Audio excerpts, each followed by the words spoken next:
Boker Tov, Shavua Tov à tous et à toutes.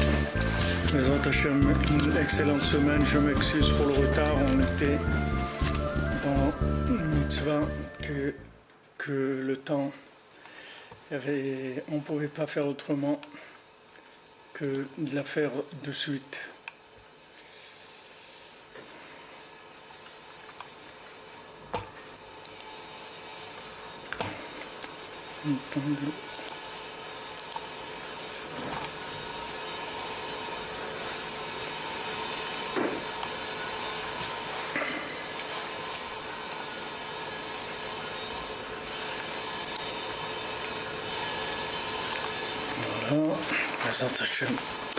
Donc la semaine dernière, on était page 18 dans notre Torah 51 et on est arrivé donc on avait parlé du shalom, c'est-à-dire du fait qu'on arrive à gérer les différences en sachant que les différences n'étaient pas des oppositions mais c'était au contraire des enrichissements de points de vue différents, de façons différentes de vivre les choses. Alors maintenant, Rabbi Nathan va nous dire Vezé Prinat Rosh Hashanah. Et ça, c'est le principe de Rosh Hashanah, Kizeh Hayom Trilat Maasecha. Parce que Rosh Hashanah, c'est le début de la création du monde. Ki beRosh Hashanah nivra Adam, Shehu Ikar Briat HaOlam. Parce qu'à Rosh Hashanah, c'est là où il y a la création de l'homme, qui représente la chose essentielle de la création du monde. Hachem, il a créé le monde pour que l'homme puisse être réparé, c'est-à-dire faire tout ce qu'il a à faire. Il fallait que Hachem commence par la création de tout le cadre, de tout ce qu'il y a eu, et ensuite il y a eu la création de l'homme en dernier, mais c'était le principal du but de toute la création.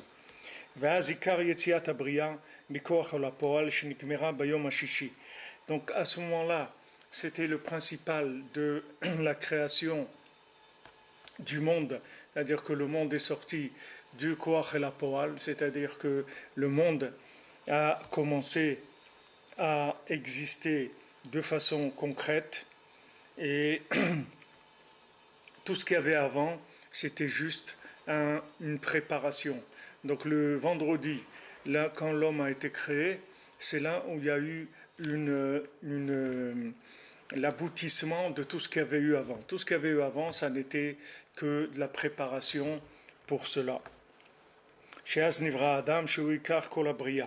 Que à ce moment-là, l'homme a été créé et l'homme a été créé. Attendez, excusez-moi.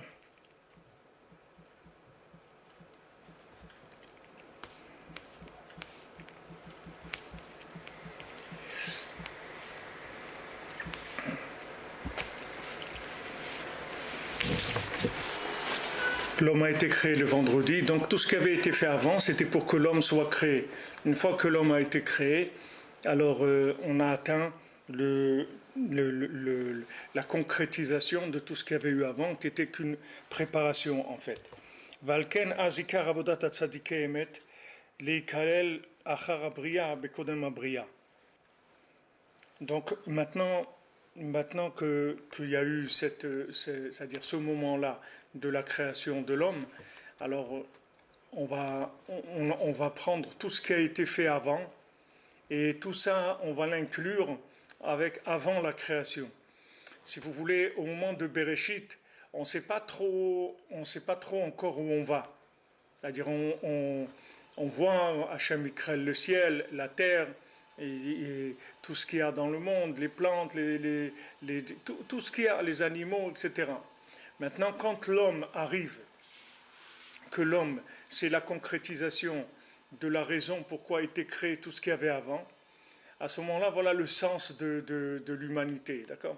Une fois qu'on a trouvé le sens de l'humanité, on va prendre tout ce qui a été créé, on va l'inclure avant la création, avec avant la création. D'accord ? C'est-à-dire que maintenant, on va donner un sens à tout. c'est comme si vous avez un projet, d'accord? Disons, vous allez faire un tableau, par exemple. Vous êtes peintre, vous allez faire un tableau. Alors, vous achetez une toile, vous achetez des pinceaux, vous achetez de la peinture, vous achetez du vernis, vous achetez un pose truc là pour peindre, tout. Ok? Tout ça, pour l'instant, ok, il y a tout ça, mais un pinceau, c'est un pinceau, de la peinture, c'est de la peinture. Il n'y a pas de. Maintenant, quand vous commencez à faire votre tableau, quand vous avez fait votre tableau, maintenant, tous ces éléments-là, ils ont pris un sens par rapport au tableau qui a été fait. Maintenant, ce tableau-là, une fois qu'il a été fait, on va réinclure tous les éléments qui ont servi à faire le tableau lui-même, à avant le projet, quand le projet il était encore complètement dans le concept de la chose. Donc Hachem, il a créé le monde. D'abord, il a créé tout le figurant, si vous voulez. Après, il a créé l'acteur principal, qui est l'homme. Et une fois que l'acteur principal est arrivé, maintenant, on va donner un sens à tout ce qui a été fait. Et le sens de tout ce qui a été fait, c'est de savoir pourquoi on a créé tout ça, dans quel but on a créé tout ça, c'est de l'inclure dans avant la création, c'est-à-dire dans Echad, de savoir que ce pinceau, cette peinture, ce truc, tout ça, il n'y avait rien qui était quelque chose d'indépendant et d'autonome et qui avait un sens en soi. Tout ça, c'était pour arriver à une chose, c'était que tout ça s'inclut dans Echad. Parce qu'on va voir que ce soit le pinceau, ou la peinture, ou la toile, ou le dessin, tout ça c'est Echad. C'est que un. Mais ça, on a pu commencer à se rendre compte de ça lorsqu'il y a eu la création de l'homme. Parce que tant qu'il n'y avait pas l'homme, il n'y avait pas sur terre celui qui représentait le but de tout ça. C'est-à-dire on pouvait se dire à quoi ça sert ça, à quoi ça sert ça, à quoi ça sert les montagnes, à quoi ça sert les ours, à quoi ça sert... Tout ça, c'est quand l'homme est arrivé qu'on a compris que tous ces éléments-là, en fait, ils étaient là pour servir l'homme. Et une fois qu'il y a eu l'homme, maintenant on va inclure tout ça dans Echad.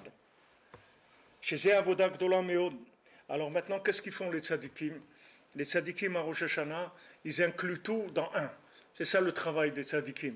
Et les tzadikim, le jour de Rosh Hashanah, ils vont donner un sens à toute l'année, tout ce qui a été fait pendant toute l'année. Les tzadikim, ils vont travailler pour essayer de donner un sens aux choses les plus dénuées de sens que l'homme a pu faire pendant l'année. Ils vont essayer de trouver un lien avec Echad. Ils vont dire non, mais en fait, quand il a fait ça, bien qu'apparemment ça a l'air quelque chose qui n'est pas, qui est pas dans Echad, mais en fait, voilà, il y avait quand même une intention de ça. Ils vont essayer de trouver des liens pour inclure tout ça dans un. שזה עבודה גדולה מאוד לתקן ולהמתיק שורש אחיזת הדין שמשם משתלשל אחיזת השקר שהוא הרע. Alors ça c'est un très grand travail que les tzadikim y font, d'adoucir la racine de l'emprise du din, c'est de la rigueur, d'où vient toute l'emprise du mensonge et du mal, qui est la touma, l'impureté, que toute son emprise, elle est au début de la création, dès que maintenant la création est sortie du potentiel à la réalité, bien qu'au début il n'y avait pas encore de mensonge et il n'y avait pas encore d'impureté, malgré ça, puisque maintenant il y avait deux, c'est-à-dire qu'il y avait avant la création et après la création, donc ça a donné qu'il y a une possibilité de gérer la pré-création sans tenir compte de l'avant-création. Voilà le problème dans lequel on se trouve, c'est-à-dire qu'il faut absolument que les tzadikim y trouvent un lien entre après la création et avant la création. C'est-à-dire qu'il faut qu'aucun élément qui a été créé après ne puisse être vu de façon séparée de ce qui a été, de ce qu'il y avait avant. Il faut que tout puisse avoir un rapport avec ce qu'il y avait avant. Et ça, c'est le travail des tzadikim à Rosh Hashanah. C'est-à-dire les tzadikim à Rosh Hashanah, ils essayent d'attacher tout à avant la création. Tout ce qui a été fait, tout ce qui a été fait par l'homme, tout ce qui a été fait dans le monde, la moindre des choses qui a été faite dans le monde, il faut qu'elle soit inclue dans avant la création, c'est-à-dire dans Echad. Il ne faut pas qu'on puisse dire que cette chose-là, elle a une existence de par elle-même, de façon indépendante, et qu'elle représente quelque chose. Tout ça, c'est le principe de l'avodazara, c'est-à-dire de l'idolâtrie. C'est-à-dire que l'idolâtrie, c'est d'essayer de séparer ce monde d'avant la création. De dire, voilà, avant la création, c'était une chose, que Dieu est grand, Dieu est en haut, dans les mondes supérieurs, mais en bas, il y a une gestion des éléments. Mais en fait, ce n'est pas vrai. En bas, il n'y a aucune gestion de rien du tout. Tout est attaché à Echad. Et si maintenant on commence à gérer les choses de façon indépendante, alors c'est ça la racine de toute la rigueur, de toutes les catastrophes qu'il y a dans le monde, de tous les problèmes qu'il y a dans le monde. C'est uniquement parce qu'on a essayé de séparer l'après-création d'avant la création. Donc ça amène toutes les difficultés qu'il puisse y avoir dans le monde. Alors ça, c'est un travail qui n'a pas de... C'est-à-dire qu'il n'a pas de limite, ça va commencer par des choses les plus simples et ça va atteindre les niveaux les plus élevés. C'est-à-dire qu'il n'y a aucune limite à ce principe-là. Arriver à ce que chacun de mes actes, chacune de mes pensées, chacune de mes paroles soit attachée à un sens qui soit un sens d'avant la création, c'est-à-dire qui respecte une idée d'Hachem qui est d'avant la création. Ça va être le travail de chacun. Mais ça commence par les choses les plus simples qu'il y a dans le monde, c'est-à-dire que de gérer l'existence d'une vache ou d'un oiseau ou d'une pomme, que toutes ces choses-là, elles soient incluses. Alors c'est pour ça qu'on a besoin de faire les bénédictions, de respecter toutes les règles de la Torah. Le respect des règles de la Torah, c'est pas par rapport à des lois qui sont imposées à l'homme par Hachem, c'est que les lois de la Torah, ce sont des moyens de connexion de ce monde avant la création. Quand maintenant vous prenez un fruit et vous faites la bénédiction, Baruch ata Hashem Elokeinu melech haolam, Boré peri haetz, Hachem c'est le créateur du fruit de l'arbre. Voilà, ce fruit-là, c'est Hachem qui l'a créé. Donc qu'est-ce que je fais? J'inclus ce fruit avant la création. Et ça, c'est pour tout ce que je vais faire.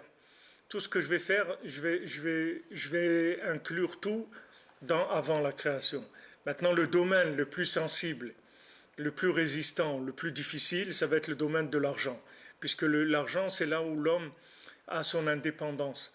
Quand un homme il mange une pomme, il reste un consommateur de quelque chose qu'il n'a pas créé. Même c'est celui qui a planté le pommier, c'est pas lui qui a créé la pomme. Donc il y a toujours une certaine retenue par rapport à tout ce qui est consommé. Mais l'argent, c'est quelque chose qui donne l'impression à l'homme d'être un créateur lui-même.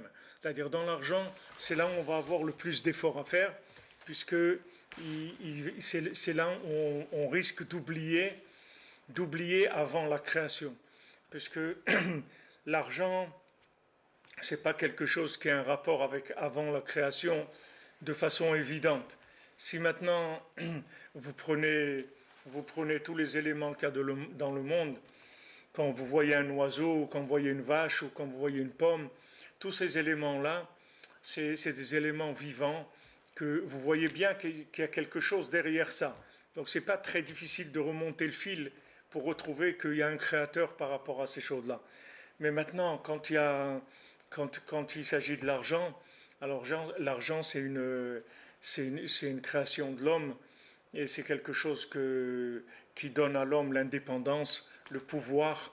Donc il va y avoir énormément de difficultés à gérer ça et c'est là où il va y avoir toutes les guerres, toutes les disputes, toutes les divergences, etc. Ça va se trouver sur ça parce que c'est ça qui permet à l'homme d'être indépendant par rapport à Hachem.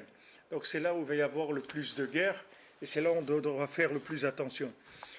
Donc à Rosh Hashanah, le travail des tzadikim, c'est de prendre ce jour-là, qui est le jour de la création de l'homme, et essayer de faire un rappel de l'année pour connecter tout ce que cet homme-là a pu faire pendant toute son année, essayer de le connecter à avant la création et lui donner un sens par rapport à avant la création.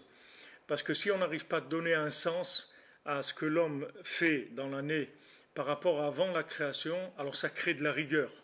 Pourquoi de la rigueur? Parce que du moment où il y a Avodazara, du moment où il y a idolâtrie, il y a rigueur, il y a colère. Idolâtrie, ça veut dire séparation entre avant et après. C'est-à-dire de ne pas faire echad, de faire acher, un autre.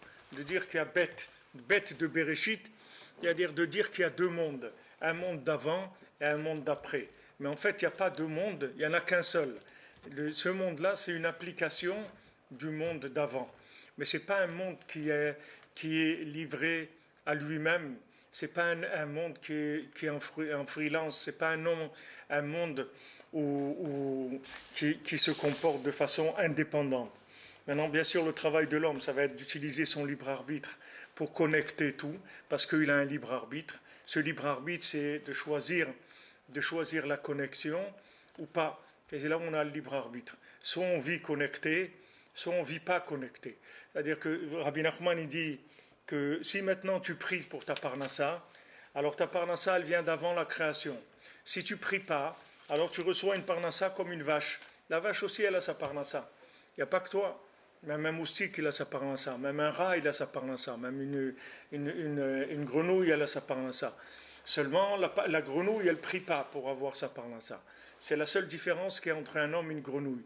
C'est que l'homme il peut prier pour sa parnassa et la grenouille elle ne prie pas pour la parnassa. Donc si l'homme il prie pour sa parnassa, il reçoit une parnassa, c'est-à-dire il va recevoir une vitalité qui vient d'avant la création. Et si maintenant il ne prie pas pour recevoir ce qu'il doit recevoir, il va recevoir une vitalité animale, comme tout ce qu'il y a dans le monde. Soit il se considère comme l'élément unique de connexion avec avant la création, donc noblesse oblige, c'est-à-dire il doit avoir un comportement noble. Ce comportement noble, c'est de rattacher tous les éléments à Hachem. Et comme on l'a dit, là où le bas blesse, c'est dans l'argent. Donc c'est dans ses besoins matériels, où l'homme il va être tenté d'essayer de les résoudre par lui-même. Alors que Hachem, ce qu'il veut, c'est qu'on ait absolument besoin de lui pour le faire participer à notre vie en tant que créateur. Donc on a toujours le choix de bête de Bereshit, c'est-à-dire de ces deux mondes-là, puisque la lettre bête, ça veut dire deux, mais on peut bien sûr de ces deux laisser en laisser, c'est-à-dire les laisser comme étant deux choses, et à ce moment-là, c'est une séparation. Et cette séparation-là, elle entraîne tout ce qu'il y a de dur dans le monde, ça ne vient que de ça. Tout ce qu'il y a de dur, tout ce qu'il y a, voilà, des catastrophes naturelles, voilà, il y a Texas, un truc, du vent qui souffle à 200 à l'heure, avec de la pluie, des trucs. Pourquoi ça? Pourquoi Hachem il fait ça? Hachem il veut faire ça. Hachem il crée un monde pour envoyer des ouragans sur les gens et tuer des gens. Hachem il veut pas faire ça. C'est pas lui qui fait ça. Seulement il y a des règles du jeu, c'est tout. Mais c'est pas Hachem qui fait ça. Hachem il fait que du bien. Hachem il fait rien de mal dans le monde. Seulement quand l'homme comme on dit, il tire sur la bobinette, c'est-à-dire il va trop dans un sens. Alors qu'est-ce qu'il fait? Le système lui-même, il y a un système d'autodéfense. Il y a un système d'autodéfense. Comme quelqu'un qui mange quelque chose qui n'est pas, pas bon, alors il vomit, c'est tout. Parce que son corps il reconnaît que cette nourriture elle est dangereuse pour le maintien de son corps. Le corps il va le rejeter, il va vomir. La création c'est pareil. La création elle a été programmée pour être agréable, pour être douce, pour donner tout ce qu'il faut à l'homme et dans les meilleures conditions possibles. Mais seulement si l'homme il va dans un sens de séparation de la création par rapport au créateur, c'est-à-dire il veut gérer la précréation en tant qu'élément indépendant, alors il va entraîner un phénomène de rejet.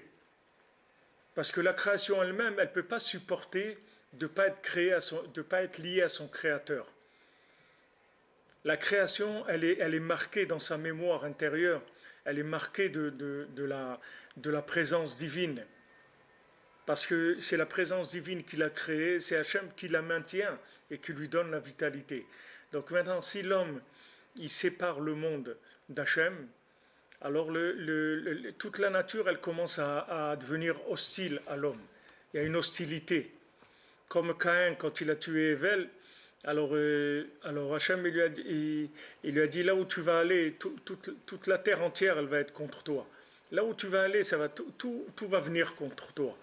Pourquoi? Parce que tu as fait quelque chose de terrible, tu as tué ton frère. Donc maintenant, du fait que tu as tué ton frère, il va y avoir toute la création qui va se retourner contre toi. Donc Hachem, il a été obligé de faire à Caïn un signe pour pas qu'il se fasse tuer par les animaux. Alors maintenant, toutes les oppositions dans le monde, c'est la même chose. Que ce soit les oppositions naturelles, que ce soit les maladies du corps, que ce soit les disputes, que maintenant on rencontre des gens qui s'opposent à nous, on fait des affaires qui ne marchent pas, on a tout ce genre de choses-là, ça vient tout de la même racine. C'est-à-dire que maintenant, lorsqu'on ne gère pas les éléments du monde comme étant des choses qui sont liées à Hachem et qu'on essaye de les séparer, alors ces choses-là, elles-mêmes, elles se retournent contre nous. C'est aussi la raison de l'antisémitisme. L'antisémitisme aussi il vient de là. Les gens, ils essayent de trouver la responsabilité de l'antisémitisme dans les antisémites en disant ces gens-là, ils sont antisémites. Mais pourquoi ces gens-là, ils sont antisémites? Pourquoi maintenant pourquoi il y a un ouragan au Texas? C'est l'ouragan qui est méchant. Il est méchant, l'ouragan. L'ouragan, il n'est pas méchant. L'ouragan, il fait son travail, c'est tout. Qu'est-ce que c'est son travail? Son travail, c'est qu'il s'oppose à ceux qui s'opposent à Hachem. C'est-à-dire que maintenant, l'antisémite, pourquoi il est antisémite? C'est parce que le juif, il n'est pas à sa place. Maintenant, quand on décale des éléments, alors la machine, elle ne marche plus. La machine, elle ne tourne pas bien, parce qu'on a décalé des éléments, on ne les a pas mis à leur place. On a dénaturé le monde. Quand on dénature le monde, alors c'est très grave. C'est-à-dire ça emmène des choses qui sont opposées à toute la vitalité de la création. Donc ça emmène des choses qui vont se révolter. Et cette révolte, elle va commencer par l'espèce humaine, par les animaux, par les plantes, par la pluie, par la mer, par le vent, par tout le soleil, la lune, tous ces éléments-là, ce sont des éléments qui écoutent la parole divine. Ils sont tous soumis à Hachem, sans aucun pouvoir d'aller contre. Donc, quand il y a des problèmes, ils vont se mettre eux-mêmes à s'opposer à l'homme. Donc, quand il y a un problème, il faut aller à la racine du problème. Il ne faut pas regarder comme il dit le Chafetz Chaim, quand un chien, quand on le tape avec un bâton, alors le chien il mord le bâton. Il ne cherche pas qui est-ce qui tient le bâton. Lui, il voit un bâton qui le tape, donc il va essayer d'aller par rapport au bâton. Ça, c'est la même chose. Alors, il y a un ouragan, il y a un séisme quelque part. Alors, on va voir qu'est-ce qu'on peut faire pour qu'il y ait du séisme. Donc, on va essayer de faire des contrevents, des trucs, mais contre qui on va se battre? On se bat contre qui? C'est-à-dire, il vaut mieux aller chercher l'origine du problème et régler l'origine du problème. Alors, c'est ce qu'ils font les tzadikim à Rosh Hashanah. Ils vont à l'origine de l'année, le début de l'année, là où il y a les prémices de tout ce qui va se passer. Et à ce moment-là, ils essayent de régler le problème pour que l'année elle soit agréable, pour que l'année elle soit une année de vitalité, une année de connexion. Quand on dit que maintenant quelqu'un, à Rosh Hashanah, il est inscrit dans le livre de la vie, c'est-à-dire que c'est une vie connectée. C'est ça la vie, c'est-à-dire que je vis en connexion avec avant la création. C'est pas que je suis pas dans la création, je suis dans la création. Je travaille, je gère de l'argent, je me nourris, j'ai une famille, j'ai une voiture, j'ai une maison, J'ai tout ce qu'il y a dans le monde, je l'utilise. Seulement, je l'utilise connecté, pas déconnecté, pas indépendant. Donc ça, c'est ce qu'on vient chercher à Rosh Hashanah, chez le tzaddik, c'est ça qu'on vient chercher. On vient chercher la connexion pour l'année. C'est pour ça que Rabbi Nachman dit, celui qui vient chez moi à Rosh Hashanah, alors il peut être tranquille toute l'année, il peut être joyeux toute l'année parce qu'il va avoir une vie connectée. Maintenant, une vie connectée, ça ne veut pas dire qu'il va avoir une vie réussie par rapport aux critères de ce monde. Ça ne veut pas dire qu'il va devenir Bill Gates cette année. Ça ne veut pas dire qu'il va gagner à la loterie. Ça ne veut pas dire ça. Ça ne veut pas qu'il va être rentré dans les critères de réussite de ce monde. Mais ça veut dire qu'il va être connecté. Que le moindre acte qu'il va faire, c'est un acte connecté à avant la création. Donc c'est tout de la reconnaissance de la présence divine dans le monde. Donc ça, c'est le travail des tzadikim. Pour pas que ce monde-là, ça devienne du mensonge. Parce qu'une fois que ça s'est séparé de un, alors le mensonge, il commence à se développer. Le mensonge, il commence à se développer, à faire des petits, et il devient de plus en plus énorme. Le mensonge, il devient de plus en plus énorme, de plus en plus en opposition totale avec le début de la création, et on peut arriver à des choses qui sont complètement catastrophiques. C'est-à-dire que ça soit l'homosexualité, des choses comme ça devient des choses... Et maintenant, les gens, ils cherchent la liberté. Mais la liberté, c'est mignon, c'est un terme qui est mignon, mais ça veut dire quoi la liberté? Tu crois vraiment que tu es libre dans ce monde? Tu peux imaginer une seconde que tu es libre. Il faut être un idiot total pour croire qu'on est libre. Il faut être complètement idiot de croire. Vas-y, tu es libre, alors vole comme un oiseau. Tu peux voler comme un oiseau. Tu peux vivre sous l'eau. Tu peux rouler à 400 à l'heure sur l'autoroute. Tu peux manger 3 tonnes de viande par jour. Tu vois bien que tu n'es pas libre. Tu vois bien que tu es limité. Il n'y a pas de liberté dans ce monde-là. Il n'y a aucune liberté. Maintenant, au nom de la liberté, d'aller faire des horreurs, des choses qui détruisent le monde, au nom de la liberté, il faut laisser les gens libres. Libres de quoi? Libres de quoi? Tu vois bien, tu laissais pas des gens incendier la tour Eiffel. Si des gens ils veulent incendier la tour Eiffel, tu vas les empêcher. Alors pourquoi tu laisses des gens détruire le monde? Pourquoi tu encourages les gens à détruire le monde? Tu vas payer, ça va te coûter très très cher. Ça coûte très cher. Ça va coûter plus que les maquillages de Macron. Les maquillages de Macron, ils coûtent 26 000 euros tous les 3 mois. C'est de monsieur, hein, pas de madame, on ne parle pas parce qu'il n'y a pas de chiffre. Mais monsieur Macron, c'est 26 000 euros. Ils ont vu qu'il y avait de factures de maquillage. Ça, c'est que le maquillage de Macron, c'est tout. C'est pas grand-chose dans l'humanité. Mais si quelqu'un il s'attaque aux valeurs qui sont des valeurs fondamentales du monde, il y a 7 mitzvot Bnei Noach, et parmi les mitzvot de Bnei Noach, qui sont pour tous les peuples, il y a l'interdiction de l'homosexualité. C'est interdit, c'est tout.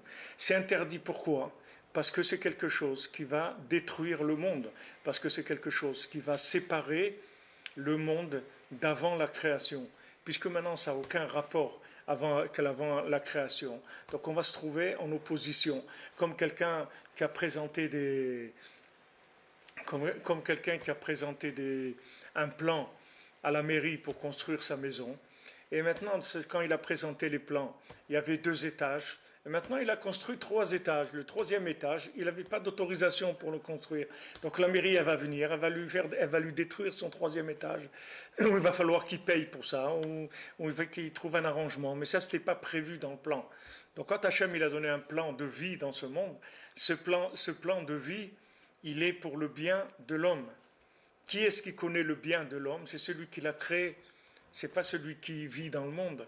Celui qui vit dans le monde, il ne peut pas savoir qu'est-ce qui est bien, qu'est-ce qui n'est pas bien. C'est celui qui a créé le monde qui sait. Donc quand il donne un mode de vie, il faut savoir que ce mode de vie, en le respectant, je ne fais que m'améliorer ma vie. Ce n'est pas pour autre chose, c'est que pour moi, c'est tout.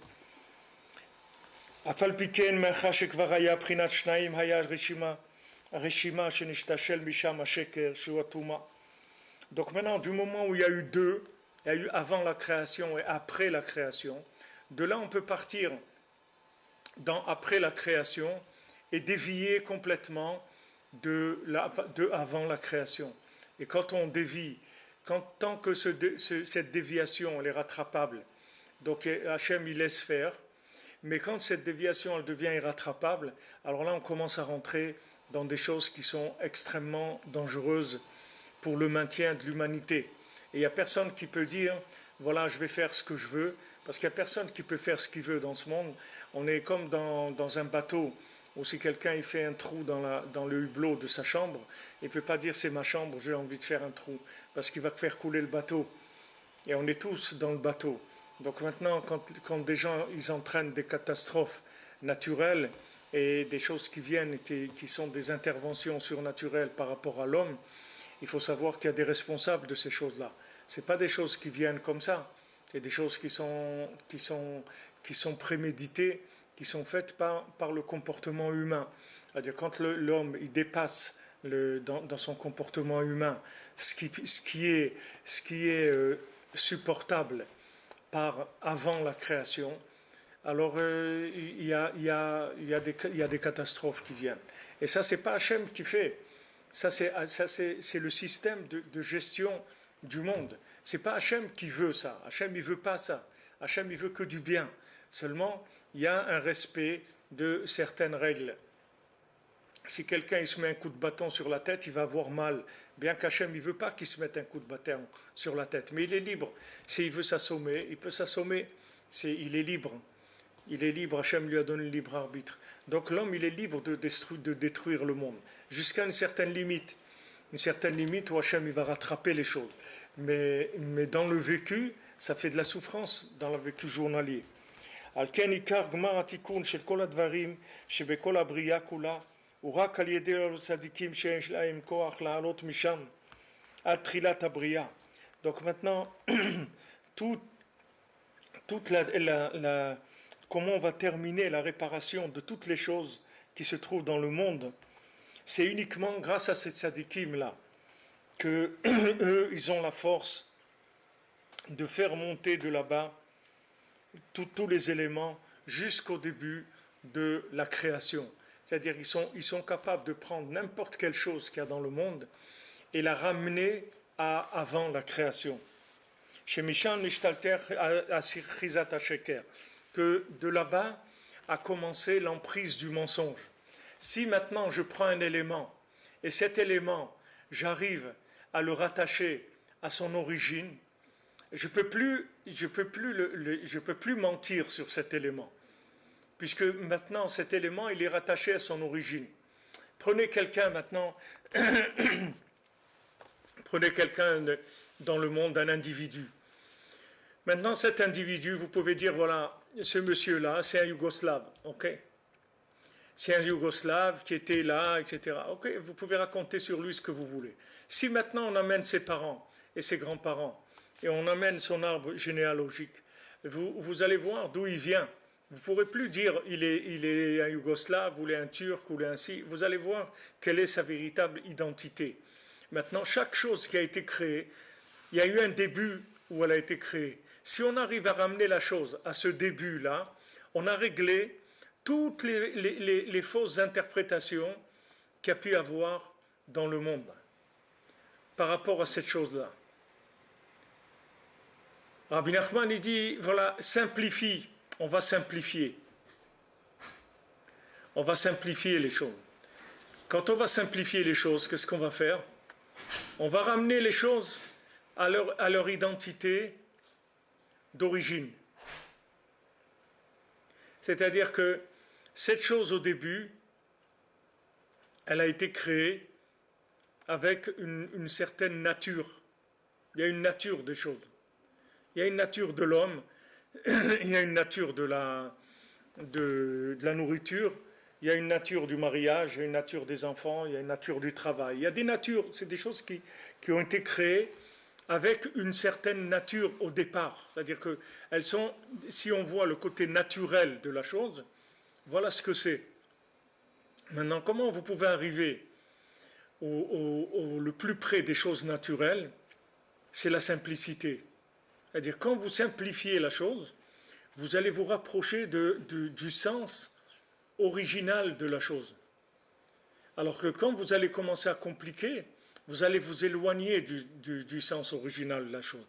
Donc eux, les tzadikim, ils ont la force de pouvoir prendre tout ce qui existe dans le monde et de le ramener au moment même de là où ça a été créé. C'est pour ça qu'au moment de Rosh Hashanah, c'est tellement important. Parce que comme c'est le début de tout, donc on va ramener chaque chose au début. Quand on va la ramener au début, avec ça on va adoucir toute la rigueur du monde. Et dit voilà la nature de cette chose-là. Donc quand on l'a ramené à sa nature, on a annulé tout le mensonge qui a pu s'attacher à cette chose-là pour la déformer. Est-ce que maintenant l'homme tel qu'il est aujourd'hui, en 2017, est-ce que c'est ça la nature de l'homme? Est-ce que l'homme, il correspond, quand Hachem il a dit faisons l'homme à notre image, est-ce que l'homme aujourd'hui, il a l'image d'Hachem? Est-ce que c'est ça qu'Hachem il voulait de l'homme? Alors si c'est pas ça, il faut aller chercher la racine de pourquoi, comment Hachem a créé l'homme au départ.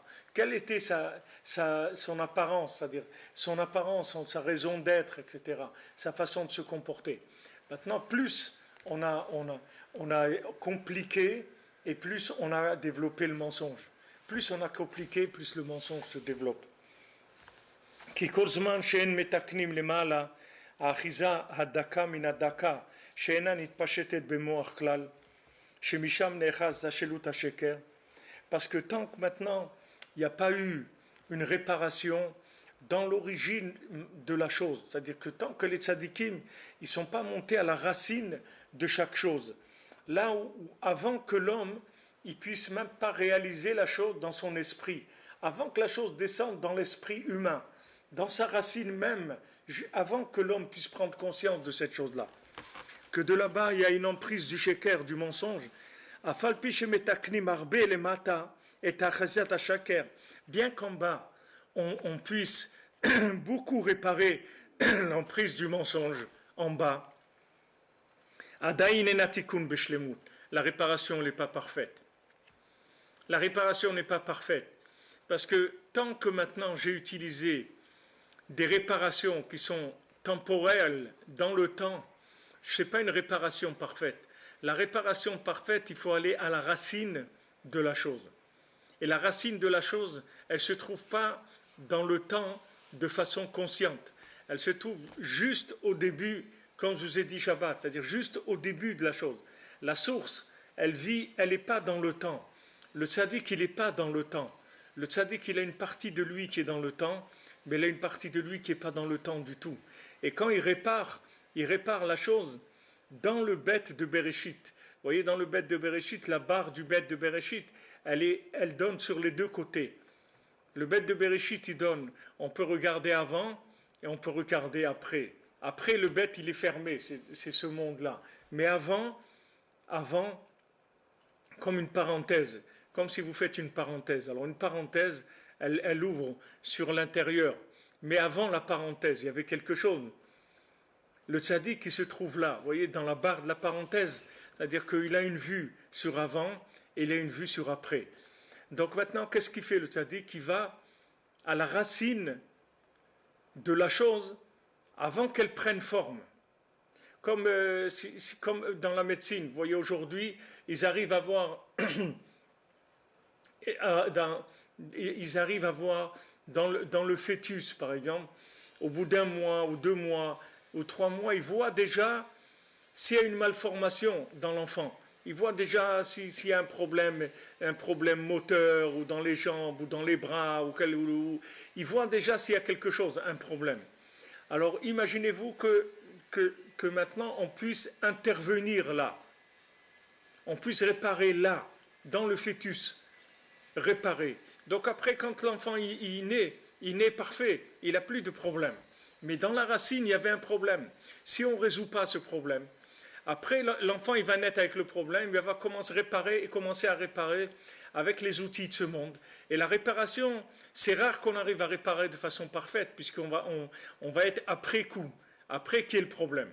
Donc les tzadikim Les tzadikim, eux, ils montent à Rosh Hashanah dans la racine de la création de l'homme. Et là, ils vont refaire les réglages de manière à ce qu'il ne puisse pas y avoir de déraillement pendant l'année. C'est-à-dire que l'homme ne puisse pas dérailler.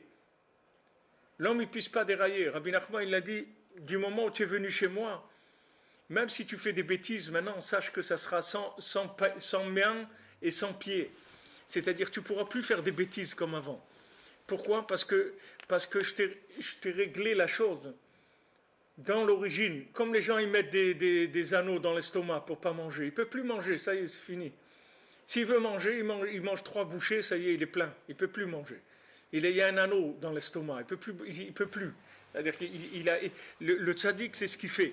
Il monte dans la racine de la chose, et là-bas, il fait un réglage. Dans le réglage de la racine, il y a une réparation qui se fait de manière à empêcher le déraillement. Il empêche le déraillement, c'est-à-dire qu'il empêche l'homme de pouvoir dérailler dans l'année, de pouvoir s'éloigner de la simplicité, de la raison pour laquelle elle a été créée, qu'il puisse s'attacher à des choses simples. Ah, vous allez dire, mais alors maintenant, où est le libre arbitre ? Où est le libre arbitre ? Il est de venir chez le tzaddik, c'est ça le libre arbitre. Le libre arbitre, c'est de venir chez le tzaddik, c'est tout. C'est là où il est le libre arbitre.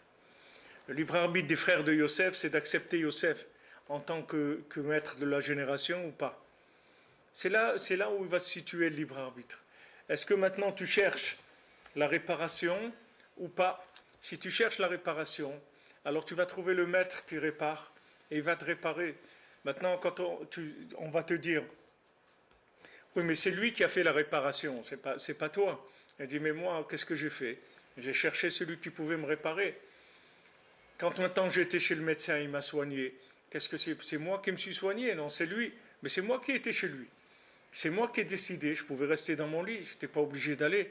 Donc maintenant j'ai décidé. J'ai utilisé mon libre arbitre pour aller chez lui. Donc j'ai accepté que le maître de la génération me répare.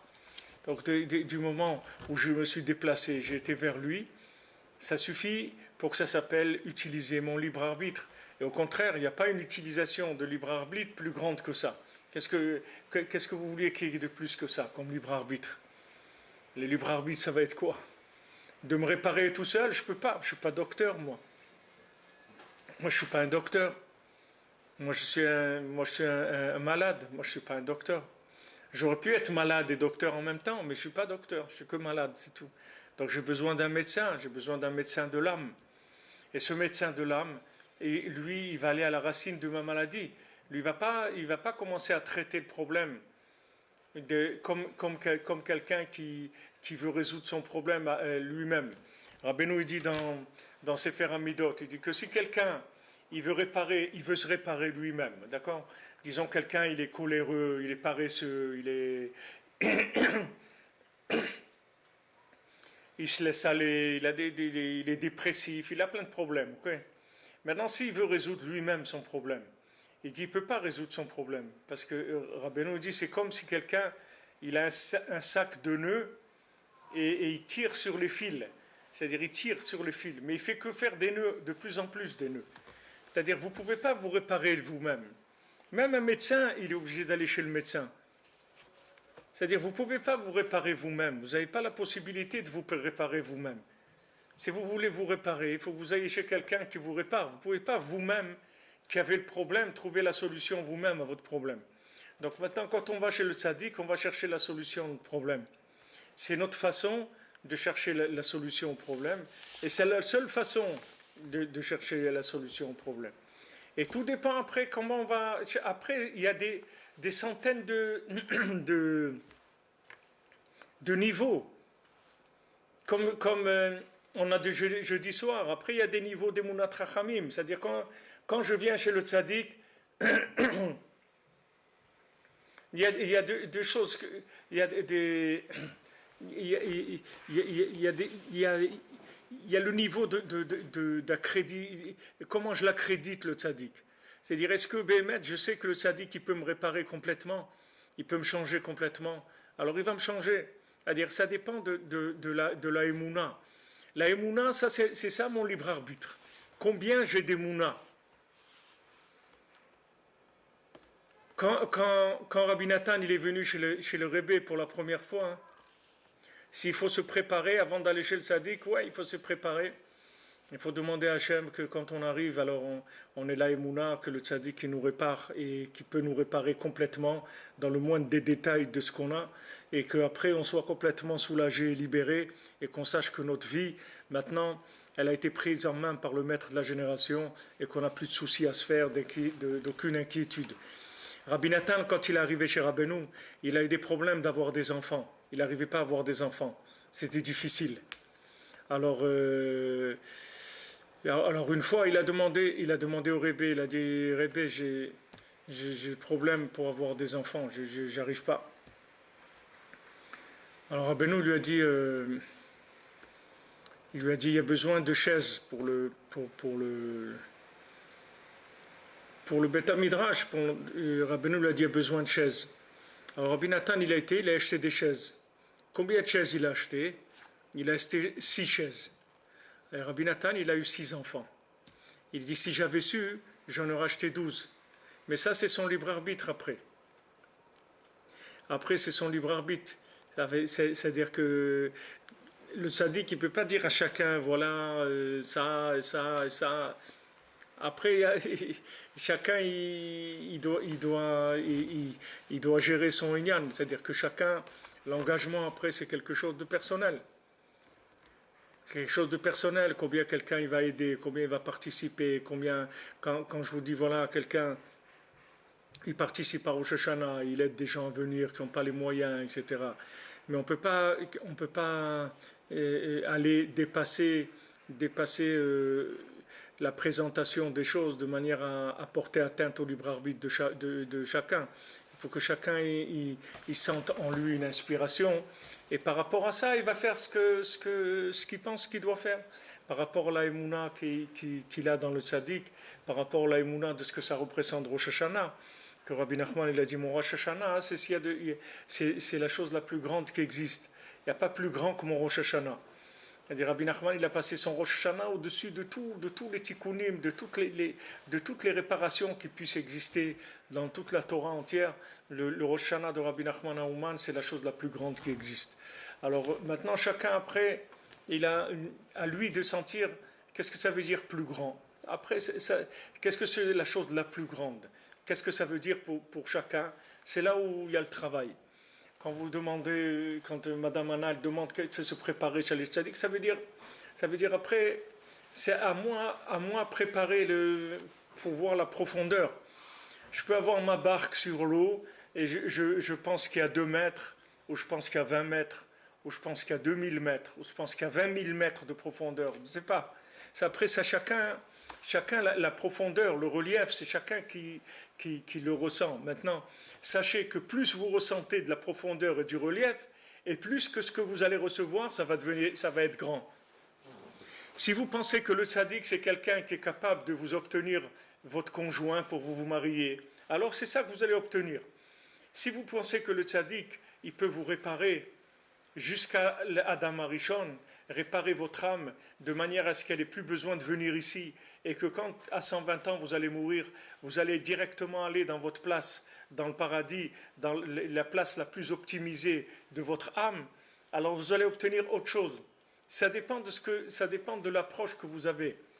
Le tzaddik, il peut vous donner de la parnassa, il peut vous donner des enfants, il peut vous donner un mari, une femme, il peut vous donner une maison, il peut vous donner beaucoup de choses. Mais la plus grande chose qu'il faut venir chercher chez le tzaddik, c'est la fin de la souffrance, c'est la délivrance personnelle et la délivrance de l'humanité. C'est ça qu'il faut venir chercher. Il faut venir chercher chez le tzaddik la fin de la souffrance du monde. C'est ça qu'il faut venir chercher. Si quelqu'un il veut chercher la chose la plus grande qui est, c'est de venir chercher la fin de la souffrance humaine, la réparation du monde. Comme on dit, basta, ça y est, ça suffit. Ça suffit, Hachem. Ça suffit, Rabbi Nachman, réparer le monde, ça y est, ça suffit. Ça suffit. Ça suffit, le monde il a assez souffert, ça suffit. Jusqu'à quand le monde il va attendre? Ça y est, les gens, ça suffit de la souffrance, ça suffit de la douleur, ça suffit des morts, ça suffit des disputes, ça suffit de la querelle, ça suffit de la solitude, ça suffit de la dépression. C'est ça qu'on veut, c'est ça qu'on vient chercher chez le tzaddik. Plus que notre propre réparation à nous. Parce qu'en cherchant la réparation de l'humanité, alors automatiquement il y a notre réparation à nous. Comme elle dit à Naël, elle dit quand vous priez, ne priez pas pour moi, priez pour tous les gens qui sont malades. Et moi, je suis dedans ces gens-là, automatiquement. Quand on demande à Hachem de réparer le monde par le mérite du tzaddik, alors automatiquement, nous aussi, on s'inclut dans cette réparation. Nous aussi, quand on dit que voilà, que celui qui est il y a pour les femmes, juste avant Rosh Hashanah, celles qui veulent venir, il y a un voyage organisé ici le 6-7 septembre. Il y a des dames qui vont venir, déjà une dizaine, je ne sais pas, qui vont venir. Si vous t'intéressez, il y a une annonce sur le Facebook, vous pouvez vous inscrire. On dit que maintenant, celui qui prie pour l'autre, alors lui-même, il est répondu avant l'autre. Si maintenant quelqu'un il a besoin de quelque chose, et vous aussi, vous avez besoin de quelque chose. Maintenant, vous priez pour l'autre qui a besoin de la chose. Alors vous recevez avant l'autre. Pourquoi? Parce qu'on a vu le principe du chesed shel emet. Parce que quand vous priez pour quelqu'un, il n'y a pas une plus grande chesed que vous pouvez faire, une bonté que vous pouvez faire à quelqu'un, que de prier pour lui. Parce que quand vous priez pour lui, vous allez à la chose la plus élevée qui existe pour obtenir sa délivrance, la solution à son problème. Et c'est quelque chose où il n'y a pas un intérêt. C'est-à-dire, c'est quelque chose, c'est pas comme si quelqu'un il a besoin d'une chemise, vous lui achetez la chemise, vous lui donnez la chemise. Vous allez voir c'est-à-dire, il y a un rapport avec lui. Mais quand vous priez, il n'y a pas un rapport direct et conscient avec la personne. Vous agissez à un autre niveau. Maintenant, quand vous faites ça, ça s'appelle du chesed de Emet, c'est du chesed désintéressé. C'est-à-dire que vous demandez le bien de la personne pour son bien, c'est tout. Alors ça fait que automatiquement, ça vous remplit vos manques. Parce que maintenant, tous les manques qu'on a, tous ils sont liés. C'est tous le même manque. C'est le manque de la révélation d'Hachem. C'est ça le manque qu'il y a dans le monde. Donc quand vous utilisez la prière pour prier pour l'autre, alors vous faites une bonté gratuite de révélation d'Hachem. Et ça vous donne à vous-même, vous recevez. On voit même Avraham Avinu. Avraham Avinu, avant d'avoir Yitzhak, il a dû d'abord aller chez Avimelech et avec Sarah. Et Sarah, elle a été prise chez Avimelech. Et Hachem, il a frappé Avimelech et que dans toute la maison d'Avimelech, il ne pouvait plus avoir d'enfants. Alors Avimelech, il est venu devant Hachem, il a dit, mais Hachem, je ne comprends pas, moi j'ai rien fait, moi, il m'a dit que c'était sa sœur, je ne savais pas. Et même quand j'ai su que c'était sa femme, voilà, je ne l'ai pas touché, j'ai rien fait. Alors Hachem, il a dit, je sais que tu n'as rien fait, je sais que tu n'as rien fait. Tu aurais voulu faire, mais je sais que tu n'as rien fait. Alors maintenant, va chez lui, demande-lui qu'il prie pour toi, et je vais t'enlever cette chose-là. Donc il a été chez Avraham Avinu, il lui a dit, je t'en prie, voilà, moi c'est toi qui m'as induit en erreur, tu m'as dit que Sarah c'était ta sœur, etc. Alors maintenant, regarde ce coup qu'on a reçu dans toute notre maison, tous mes serviteurs, tout ça, ils ont un problème, ils ne peuvent plus avoir d'enfants. Alors Avraham Avinu il a dit, ok, je vais prier pour toi. Alors il a prié, il a demandé à Hachem, on lui a vu ça, donne-lui la possibilité que maintenant ils aient des enfants, etc. Quand il a prié pour Avimelech, tout de suite après, vous voyez qu'il a reçu la nouvelle qu'il allait avoir un enfant. Parce que quand il a prié pour Avimelech, il fallait qu'il prie pour Avimelech, pour lui-même, Avraham Avinu, recevoir la délivrance d'avoir un enfant. Donc ça c'est le plus haut niveau qui existe. Quand on vient chez le tzaddik et on prie pour les autres, c'est le niveau le plus élevé qui existe. Si maintenant quelqu'un il n'arrive pas à ça, parce que bien sûr ce qu'on parle ici c'est des choses sincères, on ne parle pas maintenant de faire semblant, mais si quelqu'un il n'arrive pas à ça, alors maintenant il prie pour lui, mais quand il prie pour lui, au moins qu'il prie pour la réparation de son âme en priorité. Après il peut prier pour ses besoins aussi matériels, mais que d'abord il commence par prier pour la réparation de son âme, qu'il dise voilà Rabbi Nachman, voilà, je suis venu chez toi, tu t'occupes de moi, je ne veux plus revenir dans ce monde, je ne veux plus souffrir, ni maintenant, ni après, c'est fini. Voilà, je suis arrivé chez toi maintenant, et c'est à toi de jouer. À toi de jouer. Voilà, j'ai fait ce que tu m'as dit, de venir chez toi. J'ai fait les tikkun akali, j'ai fait ce que tu m'as demandé de faire. Maintenant, je te demande une seule chose, occupe-toi de moi, c'est tout. Parce que je ne veux pas sortir de ce monde-là sans une réparation totale. Voilà, c'est tout. De commencer avec ça. Après, on peut demander des choses qui sont les accessoires. Mais d'abord, il faut demander ça. Alors, les tzadikim, regardez maintenant, là où le tzadik il arrive à Rosh Hashanah, qui dit מאחר שעדיין לא נתקן ונמתק בשורש שורשו למעלה למעלה וזה עוצם עבודת גדולי הצדיקים בראש השנה שהוא יום ברית העולם שהציע את בריאה בכוח אל הפועל ואז צריכים לתקן שורש אחיזת שרה שהוא השקר שכל שורשו מתחילת הבריאה תקף שיצא מכוח אל הפועל כנ"ל על כן הוא יום ראשון לעשרת ימי תשובה. Donc c'est le premier jour des 10 jours de repentir, de repentance, de tchouva. Le premier jour de Rosh Hashanah. C'est-à-dire que c'est le jour, l'essence même de la tchouva. Tchouva, ça veut dire quoi? Tashuv, he, ramène les choses vers le he, ramène les choses vers Hachem. Ramène-les avant la création. C'est-à-dire, qu'est-ce que c'est faire tchouva? C'est dire Hachem, excuse-moi, j'ai cru que cette chose-là, je pouvais la manipuler de façon indépendante. Je m'excuse, je reviens sur ça, et je sais que cette chose-là, c'est toi qui décides, c'est toi qui l'as fait, c'est pas moi. La parnassa, c'est toi, le shalom bayit, c'est toi, le mariage, c'est toi, les enfants, c'est toi, tout, c'est toi. Tout, c'est toi. Je m'excuse que j'ai considéré cette chose-là en indépendant. Ça, c'est le ikar de la tchouva. Faire tchouva, c'est ça. Qu'est-ce qu'on dit à Rosh Hashanah? On dit toute la prière Hamelech, Hamelech, Hamelech HaKadosh, Hamelech HaMishpat, qu'on dit toujours Hamelech. Pourquoi on dit Hamelech, le roi? Le roi, pourquoi? Parce que, excuse-nous Hachem, on a essayé de fonctionner en oubliant qu'il y avait un roi. Donc on fait tchouva sur ça. On veut vivre en considérant qu'il y a un roi et que c'est lui qui s'occupe de nous et que nous, on est ses sujets. On ne veut pas oublier ça une seule seconde, dans tous les domaines. Dans tous les domaines, on veut se soumettre au roi. On ne veut pas vivre indépendant. C'est ça le ikar de la tchouva. Mais pour arriver à ça, il faut que le tzadikim, il monte dans la racine des choses. Parce que s'il n'y a pas une réparation dans le concept même, dans sa racine, avant qu'il soit conçu par l'homme, par l'homme, vous voyez, Bilam, il a essayé de nous maudire, d'accord? Maintenant, Bilam, il pouvait nous maudire. Mais qu'est-ce qu'Hachem il a fait? Hachem, il a scellé la chose dans la racine, de manière à ce qu'il ne puisse pas manipuler Bilam. Maintenant, chacun, il a un Bilam en lui. Chacun, il est comme il est. Chacun, il est tordu comme il est.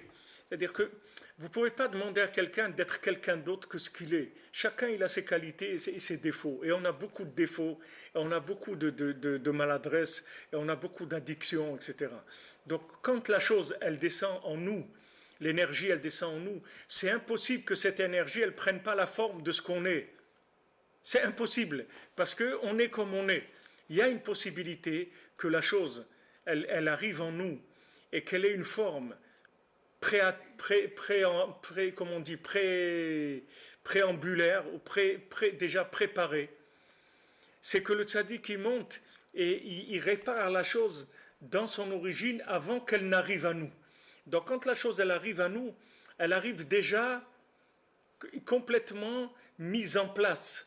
Donc même si nous on n'est pas bien, on ne va pas pouvoir la déformer. Parce que la chose, elle ne rentre pas dans nos récipients, elle n'attend pas d'être dans nos récipients pour être formée. Elle a déjà sa forme, et elle est scellée déjà dans la forme positive. Donc maintenant, nous, même si on est tordu, on ne pourra pas changer les choses. Rabbeinu, il avait un élève qui s'appelait Moshe Chinkes. Ce Moshe Chinkes était un des grands élèves de Rabbeinu. Mais malheureusement, ce Moshe Chinkes, il s'est éloigné de Rabbeinu, de Rabbi Nachman, et il s'est éloigné, il est même devenu un opposant, puisqu'à l'époque, il y avait beaucoup de gens qui étaient opposés à Rabbi Nachman, même aujourd'hui, il y en a encore. Mais à l'époque, ils étaient beaucoup plus virulents et beaucoup plus sérieux. Aujourd'hui, les gens, c'est un peu des clowns, les gens qui parlent contre Rabbi Nachman, donc on n'en tient pas tellement compte. Mais à l'époque, il y avait des très grands rabbinim qui étaient contre Rabbi Nachman. Alors maintenant, ce Moshe Chenkes, là, il s'est laissé entraîner, et il est devenu opposé à Rabbi Nachman. Et tellement qu'il était opposé à Rabbi Nachman, il est venu une fois chez Rabbi Nachman, il a dit, voilà, ce que je voudrais annuler tous les mérites de la tzedaka que je vous ai donnée. Toute la tzedaka que je vous ai donnée, je voudrais avoir aucun mérite de ça. Imaginez-vous à quoi la personne elle est arrivée. Alors Rabbeinu lui a dit, ça tu ne peux pas faire, parce que tout ce que tu m'as donné, quand tu me l'as donné, c'est déjà inclus dans l'infini complètement. C'est-à-dire ça, tu peux pas l'abîmer. Tu peux pas abîmer la chose. C'est-à-dire que le tzaddik, il peut arriver à réparer des choses et à les amener chez chacun de façon réparée, que la personne ne puisse pas intervenir sur la chose. Donc elle va vivre des choses, et ces choses-là, elles vont déjà être pré-réparées, comme des choses qui sont pré-cuites ou pré-trucs, c'est déjà fait. C'est-à-dire que si vous achetez quelque chose qui est déjà cuit, alors vous ne pouvez pas brûler le plat, parce qu'il est déjà cuit. C'est-à-dire, ça y est, même si vous ne savez pas cuisiner, ça va être bon. Pourquoi? Parce qu'il est déjà cuit. C'est-à-dire, le tzaddik, c'est la même chose. Il répare les choses dans leur origine. Avant que le mensonge puisse attraper la chose, elle a déjà sa forme. Elle a déjà son évidence. Donc maintenant, quand elle arrive entre nos mains, la chose, elle est déjà évidente. Donc on ne peut plus détourner la chose, on ne peut plus la changer. Et c'est ça qu'on vient chercher à Rosh Hashanah. On vient chercher cette chose-là. Et malheur à lui, celui qui croit qu'il peut faire Rosh Hashanah tout seul. Celui qui croit qu'à Rosh Hashanah, il va pouvoir bricoler quelque chose pour son année. Il faut vraiment qu'il soit complètement à côté pour imaginer qu'à Rosh Hashanah, il va pouvoir faire quelque chose tout seul. On a besoin du mérite du tzaddik, on a besoin de l'intervention de Rabbi Nachman pour toute l'humanité. Rabbi Nachman, il a dit, vous savez combien vous avez besoin de mon Rosh Hashanah. Mais toute l'humanité, elle a besoin de mon Rosh Hashanah. Le Rosh Hashanah de Rabbi Nachman, c'est un adoucissement de la rigueur pour toute l'humanité. Chaque Rosh Hashanah, plus il y a eu de reconnaissance de la grandeur de Rabbi Nachman, plus des gens ils sont venus à Ouman à Rosh Hashanah, et moins il y aura d'emprise de mensonges dans l'année. Il y aura plus de concepts qui vont être scellés dans la vérité. Ils vont être scellés.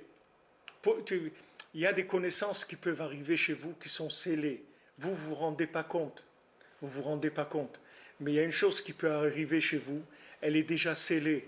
C'est-à-dire que vous pensez que vous faites quelque chose. Mais vous faites quelque chose avec un élément qui est déjà scellé. C'est-à-dire que vous ne pouvez pas le déformer.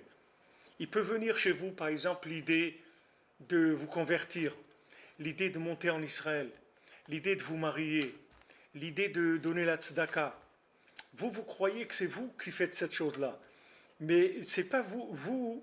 Vous faites que simuler la chose. Mais la chose, elle est déjà faite. Rabbeinu l'a dit, Gamarti vegmor, j'ai déjà terminé. Voilà, en nous. Ouais, en nous-mêmes. La chose, elle est terminée déjà. C'est-à-dire que maintenant, vous n'allez plus avoir des actes qui sont ouverts. Vous allez avoir des actes qui sont déjà fermés. Ils sont déjà scellés. Hein? Bien sûr, ça rassure. Bon, mais sinon, je vous dis, on devient fou. Si vous croyez qu'on nous met entre nos mains le volant, mais c'est les fous au volant, c'est-à-dire, c'est la folie totale. On est libéré. On est libéré. Pourquoi on est libéré? Parce que le tzaddik, il envoie des choses qui sont scellées. Ça ne veut pas dire que maintenant vous allez rien faire. Vous allez faire, mais seulement vous allez faire comme la personne qui mange quelque chose qui a été préparé par un traiteur. C'est vrai qu'il mange, mais il mange quoi? Il ne mange pas ce que lui il a cuisiné. Parce que s'il mange ce qu'il a cuisiné, ça va être immangeable. Ou ça va être brûlé, ou ça va être trop de sel, ou trop de sucre, ou trop de poivre, ou trop de trucs, ou il va rater, ou trop d'eau, il va rater complètement.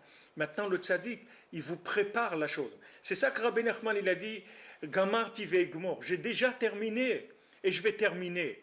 Ne croyez pas que vous avez quelque chose à faire, vous n'avez rien à faire, j'ai déjà terminé. C'est terminé. Seulement, c'est juste, il va falloir le temps que vous vous mettiez à table. Ça va prendre un certain temps que vous vous mettiez à table. C'est-à-dire vous mettez à table, c'est-à-dire vous décidez que ça y est, vous vous mettez à table. Vous asseyez, vous allez manger. Ok, le jour où vous allez décider ça, vous allez voir que le plat, il est prêt déjà.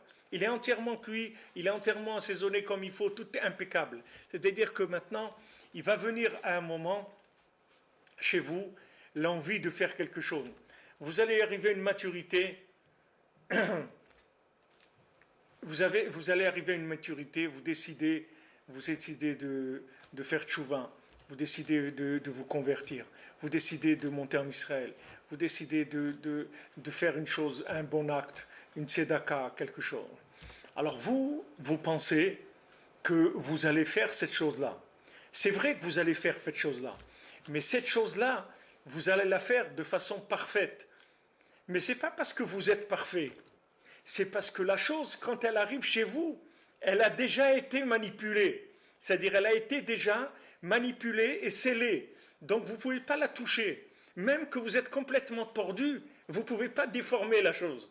Parce qu'elle est déjà entièrement scellée. Donc, la seule chose que vous allez faire, c'est faire l'acte. Et cet acte-là, vous en aurez le mérite. Mais seulement, le niveau de perfection de l'acte, il n'a aucun rapport avec ce que vous êtes. Aucun rapport. La seule chose que vous faites, c'est que vous faites la chose, c'est tout. C'est ça votre libre arbitre, que vous pouvez la faire ou ne pas la faire. Mais la qualité de ce que vous allez faire, ça n'a aucun rapport avec vous. Rien, absolument aucun rapport. Parce que si maintenant on devait nous laisser faire la chose, mais ça y est, le monde.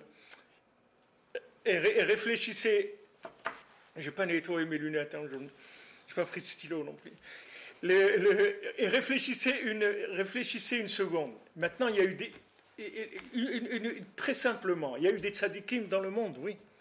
Il y a eu Rabbi Akiva, il y a eu Rabbi Shimon Bar Yochai, il y a eu la yeshiva de Rabbi Akiva, il y a eu 24 000 tzadikim, ok. Il y avait il y avait à Tzfat, vous avez le mikvé du Harizal. Sur le côté du mikvé du Harizal, il y a une montagne, d'accord. Le Harizal, il a dit, dans cette montagne, il y a 1 200 000 Tanaïm et Amoraïm qui sont enterrés dans cette montagne-là. C'est-à-dire que des tzadikim, il y a eu des millions de tzadikim dans le monde, d'accord. Ces tzadikim, ils n'ont pas réparé le monde. Comment vous voulez que nous, on répare le monde? Dites-moi comment on va réparer le monde. Dites-moi si vous connaissez quelqu'un qui peut prétendre qu'il va réparer le monde, qui va réparer une chose dans le monde, une chose qui va la faire bien, une chose dans sa vie, qui va faire une chose de bien, parfaite, mieux que ces tzadikim qu'il y a eu avant, parce que si c'est pas mieux qu'eux, donc eux ils ont déjà fait, donc ils n'ont pas besoin de toi. C'est-à-dire qu'eux, ils ont fait Boré Péri Haetz des milliers de fois, beaucoup mieux que ce que je vais pouvoir le faire moi dans ma vie. Donc, où on va? On va où? On va vers quelle réparation? On va vers aucune réparation, de par nous-mêmes. Seulement, le secret, c'est que maintenant, il y a Rabbi Nachman, il y a un tzaddik qui va sceller les éléments, de manière à ce que quand ces éléments scellés, ils vont arriver chez vous, vous allez faire des choses que les plus grands tzaddikim, ils n'ont pas fait. C'est ce que Rabbi Nachman il a dit, je veux que vous soyez des tzadikim comme moi. Mais non, comment on va être des tzadikim comme lui? Comment? Nous, qu'est-ce qu'on a dans notre tête? On a des crapauds dans notre tête, des crabes, qu'est-ce qu'on a dans notre cœur? Comment on va arriver à des tzadikim comme lui? Mais c'est quoi? C'est impossible. Non, ça veut dire comme lui. Ça veut dire que lui, c'est la même chose que quelqu'un il vous dit, voilà, maintenant, tu vas passer à table et tu vas manger un plat du plus grand chef cuisinier du monde. Tu vas dire, mais attends, moi je ne sais même pas faire un œuf au plat. Non, je ne t'ai pas dit que c'est toi qui vas le cuisiner. Toi, tu vas manger le plat, c'est tout. Toi, tu vas t'asseoir et tu vas manger le plat qui a été cuisiné par le plus grand chef cuisinier qu'il y ait jamais eu dans le monde. Ça, c'est la même chose. Toi, tu vas faire quelque chose. Tu vas faire ce que tu as à faire. Tu vas faire une mitzvah. Tu vas faire la mitzvah que tu as à faire. Seulement, qui est-ce qui va t'amener cette mitzvah? C'est-à-dire cette mitzvah, quand elle va venir chez toi, elle va être déjà terminée de façon parfaite. Et c'est une mitzvah que c'est Rabbi Nachman qui l'a faite, c'est pas toi. Toi maintenant, qu'est-ce que tu vas faire? Tu vas prendre cette mitzvah, tu vas la réaliser toi-même comme si c'était toi qui la faisais. Mais c'est pas toi vraiment qui l'a fait. C'est-à-dire qu'elle elle est pas manipulable par les déformations qu'il y a en toi. Elle va pas prendre la forme de tes défauts. Elle va être parfaite. C'est comme si c'est Rabbi Nachman qui la faisait. Donc Rabbi Nachman a dit, j'ai déjà terminé et je vais terminer. Gamar tive egmor, j'ai déjà gagné et je vais gagner et je veux que vous soyez des tzadikim comme moi. Voilà l'explication, ces trois choses-là. Voilà par rapport à ce qu'on a dit aujourd'hui, comment expliquer ces trois choses-là. C'est-à-dire c'est scellé. Il nous manquait cette parole. Hein? Il fallait cette parole aujourd'hui. Ah. Il fallait cette parole aujourd'hui. C'est scellé, vous comprenez? C'est scellé. Vous n'avez rien à faire. Juste à faire le côté extérieur de la chose. Mais la chose, elle est scellée. Donc il ne faut pas vous inquiéter. Comment je vais faire tchouva? Comment je vais faire pour faire ça? Il n'y a pas de comment. Il n'y a pas de comment, elle est faite déjà la chose. Mets-toi à table, c'est tout. Fais ce qu'on te dit de faire. Fais ce que tu peux faire, c'est tout. Le mendiant, il a dit, qu'est-ce que vous... Ils lui ont demandé, toi, qu'est-ce que tu peux faire? Il dit, moi je peux faire tout ce que vous ne pouvez pas faire. Moi je peux faire. Donc vous faites ce que vous avez un apport personnel de combien? 1 euro? Ok. Vous avez besoin d'un prêt de 100 millions d'euros? Ok. Combien vous avez besoin d'apport personnel? 1 euro? Ok. 1 euro, c'est tout. C'est tout. On ne va pas vous demander ce que vous ne pouvez pas faire. Vous comprenez bien que si maintenant vous vous imaginez que vous devez arriver à un degré de perfection plus grand que les tzadikim qu'il y avait avant, sinon le monde il ne va pas se réparer, mais alors c'est perdu d'avance. C'est pour ça que les gens ils se découragent. Pourquoi Rabbi Nachman a dit le désespoir n'existe pas? Parce que ce n'est pas toi qui fais. Arrête de prendre sur toi le poids de l'humanité, ce n'est pas toi qui fais. Ne prends pas le poids de ta vie non plus. Lâche, c'est pas toi qui fais. Toi, tu fais ce que tu peux, c'est tout. Qu'est-ce que tu peux? Tu commandes le plat chez le traiteur, c'est tout. Et tu t'assois et tu manges, c'est tout. C'est tout ce que tu peux faire. Et ça, tu vas arriver avec ça à la perfection. Parce que le tzaddik, il a déjà fait. Comme ce qu'il dit ici, il monte à la racine de la chose avant qu'elle puisse être manipulée par le bête de Bereshit. Avant que la chose elle rentre en manipulation humaine, le tzaddik il a déjà réparé, scellé. Donc quand elle va arriver dans le monde, c'est fini. Il n'y a plus de possibilité de la déformer. Donc maintenant, c'est pour ça que Rabbi Nachman il a garanti la Géoula, il a garanti la délivrance totale. Parce qu'il arrange les éléments avant même qu'ils atterrissent. Quand ils atterrissent, ils sont déjà réparés et indéformables. Donc c'est terminé. Donc qu'est-ce qu'on doit faire nous? Nous, on doit écouter le tzaddik et faire entendre le tzaddik aux autres. C'est tout. Nous, on doit informer le monde qu'il y a un tzaddik comme ça. Comme la publicité des traiteurs. Arrêtez de préparer du manger à la maison. Il y a quelqu'un qui sait le préparer beaucoup mieux que vous. Et vous ne serez jamais déçus. Et ça ne coûte pas cher du tout. Et c'est très bon. Et c'est magnifique. Et c'est merveilleux. Nous, on doit informer le monde. C'est tout. Informer le monde que Hachem, il a envoyé un tzaddik. Que ce tzaddik-là, il a déjà réparé le monde. Seulement maintenant, nous, on doit faire l'acte qui simule la chose. Une fois qu'on va faire cette chose-là, ça y est, c'est terminé. C'est terminé, le monde il va être réparé. Donc maintenant, vous pouvez comprendre comment le monde va être réparé. Comment maintenant il va être réparé grâce à nous, qui sommes des gens les plus éloignés qu'il y ait jamais eu dans le monde. Parce que si on n'était pas éloignés, on n'aurait jamais accepté de manger du manger d'un traiteur. On aurait vu cuisiner nous-mêmes. On aurait dit ouais mais quand même moi j'ai appris à cuisiner hein, quand même moi je sais faire des choses quand même, il faut pas me prendre pour un idiot hein, quand même, je suis pas un idiot, moi je sais étudier, je sais prier quand même, j'ai un passé hein, alors maintenant tous ces gens-là on va les enlever, les gens ils ont plus de passé, ils sont tous passés à la moulinette, donc il n'y a plus rien, donc les gens ils sont incapables, et ces gens incapables c'est eux qui vont chercher la perfection qui vient pas d'eux, mais ils vont finir l'histoire du monde de façon parfaite. Justement parce qu'ils sont imparfaits. Ils vont chercher. Donc Rabbi Nachman, il vous donne les deux côtés. En même temps, il vous dit, te décourage pas mon ami, parce que j'ai déjà tout fait pour toi. Donc ne te désespère pas, parce que tout est fait déjà. Et maintenant, ne t'imagine pas que tu as des choses à faire. Tu n'as rien à faire du tout. Rien que écoute ce que je te dis, c'est tout. Fais ce que je te dis de faire. C'est pas difficile, c'est pas beaucoup. Fais ce que je te dis de faire. Et avec ça, Bezrat Hashem, tu verras que tout va se réparer. Pour toi, pour ton entourage, pour le monde entier, Bezrat Hashem. Shavua Tov, les amis. Que des bonnes nouvelles.